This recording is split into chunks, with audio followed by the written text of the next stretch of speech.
Entonces el rey y Amán fueron al banquete de la reina Esther. En esta segunda ocasión, mientras bebían vino, el rey volvió a decir a Esther: Dime lo que desees, reina Esther. ¿Cuál es tu petición? Yo te la daré aun si fuera la mitad del reino. La reina Esther contestó: Si he logrado el favor del rey, y si al rey le agrada conceder mi petición, pido que mi vida y la vida de mi pueblo sean libradas de la muerte. Pues mi pueblo y yo hemos sido vendidos para ser muertos, masacrados y aniquilados. Si solo nos hubieran vendido como esclavos, yo me quedaría callada, porque sería un asunto por el cual no merecería molestar al rey. ¿Quién sería capaz de hacer semejante cosa?, preguntó el rey Jerjes. ¿Quién podría ser tan descarado para tocarte a ti? Esther contestó: Este malvado Amán es nuestro adversario y nuestro enemigo. Amán se puso pálido de miedo delante del rey y de la reina. Entonces el rey, enfurecido, se levantó de un salto y salió al jardín del palacio. Amán, en cambio, se quedó con la reina Esther para implorar por su vida, porque sabía que el rey pensaba matarlo. En su desesperación, se dejó caer sobre el diván donde estaba reclinada la reina Esther, justo cuando el rey volvía del jardín del palacio. El rey exclamó: ¿Hasta se atreve a atacar a la reina aquí mismo, en el palacio, ante mis propios ojos? Entonces, en cuanto el rey habló, sus asistentes le cubrieron la cara a Amán en señal de condena.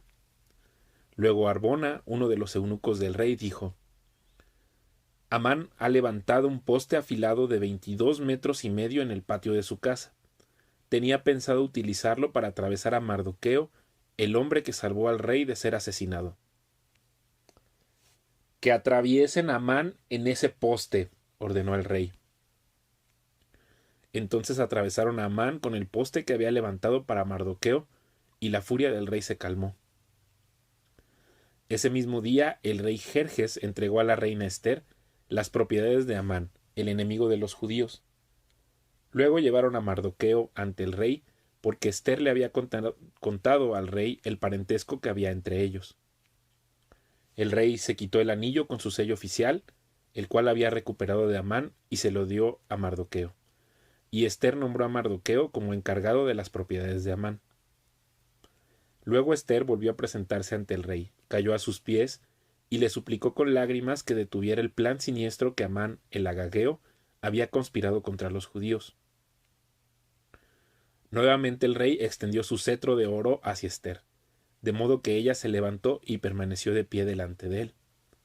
Esther dijo: Si al rey le place y yo he logrado su favor, y si al rey le parece correcto y yo le resulto agradable, que se emita un decreto que anule las órdenes de Amán, hijo de Amedata el agageo, quien ordenó la destrucción de los judíos en todas las provincias del rey. Pues, ¿cómo podría soportar ver a mi pueblo y a mi familia ser masacrados y destruidos? Entonces el rey Jerjes dijo a la reina Esther y a Mardoqueo el judío: Le he dado a Esther las propiedades de Amán, a quien atravesaron en un poste, porque trató de destruir a los judíos. Ahora envíen un mensaje a los judíos en nombre del rey, que exprese lo que ustedes quieran, y séllenlo con el anillo del rey. Sin embargo, recuerden que todo lo que ya se ha escrito en nombre del rey y lo que se ha sellado con su anillo jamás puede ser revocado. Así que el 25 de junio reunieron a los secretarios del rey y se escribió un decreto tal como Mardoqueo lo dictó.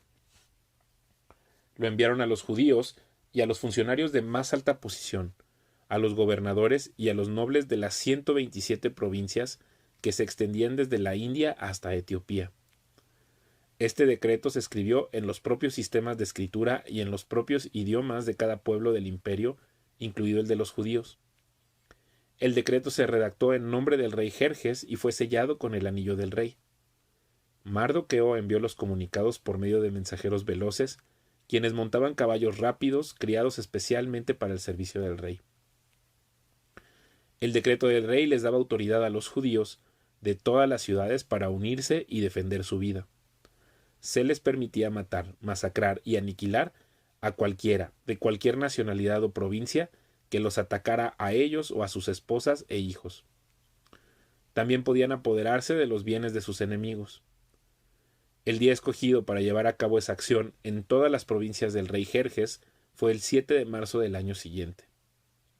En cada provincia debía emitirse una copia de ese decreto como ley y proclamarse a todos los pueblos para que los judíos estuvieran preparados para vengarse de sus enemigos el día señalado. Así que, impulsados por el mandato del rey, los mensajeros salieron a toda prisa sobre caballos rápidos, criados para el servicio del rey. Este mismo decreto también se proclamó en la fortaleza de Susa. Luego Mardoqueo salió de la presencia del rey vestido con el manto real azul y blanco, con una gran corona de oro y con una capa de púrpura y lino de la más alta calidad. La gente de Susa también celebró el nuevo decreto y los judíos se llenaron de gozo y alegría y recibieron honra en todas partes. En cada provincia y ciudad, en cada lugar donde llegaba el decreto del rey, los judíos se alegraban mucho, festejaban a lo grande y declararon día feriado y de celebración. También muchas personas del territorio se hicieron judíos por temor a lo que pudieran hacerle los judíos. Así que el 7 de marzo los dos decretos del rey entraron en vigencia. Ese día los enemigos de los judíos tenían la esperanza de dominarlos, pero ocurrió todo lo contrario. Fueron los judíos quienes dominaron a sus enemigos.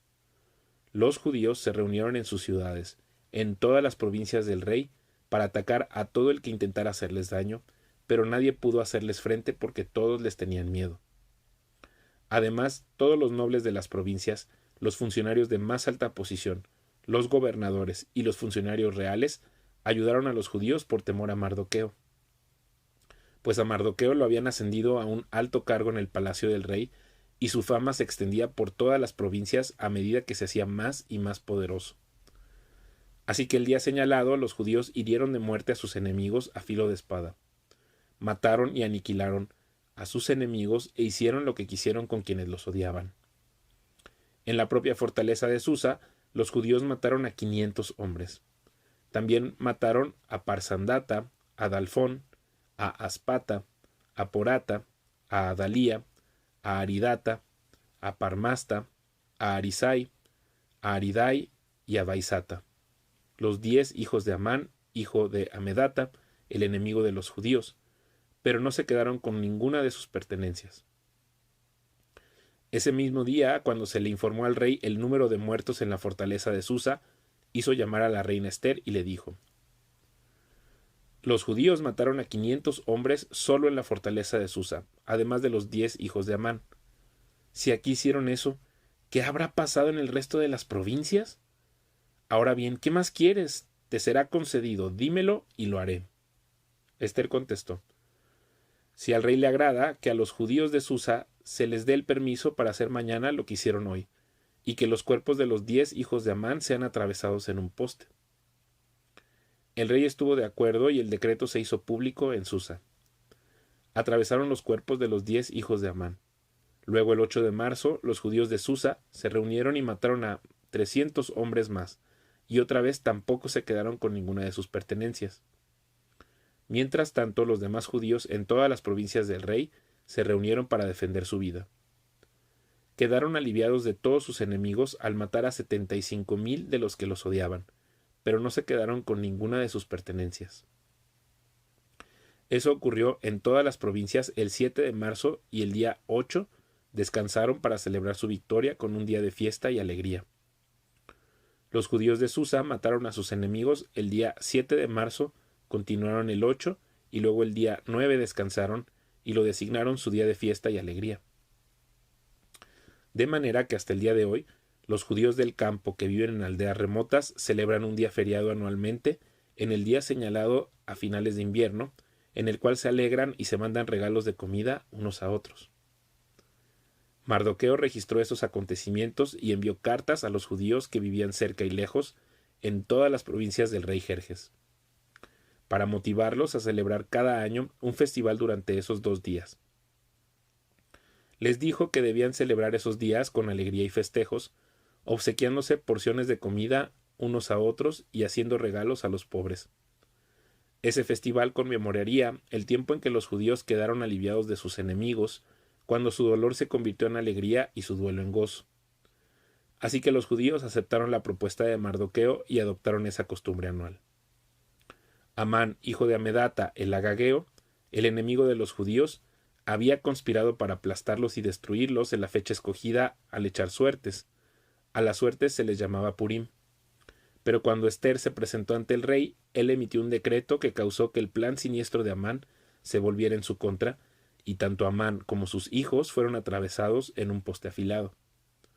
Por eso la celebración se llama Purim, porque es la palabra que se empleaba antiguamente para la frase echar suertes. Por lo tanto, debido a la carta de Mardoqueo y a la experiencia que vivieron, los judíos de todo el reino se pusieron de acuerdo para iniciar esa tradición y pasarla a sus descendientes y a todos los que se hacían judíos.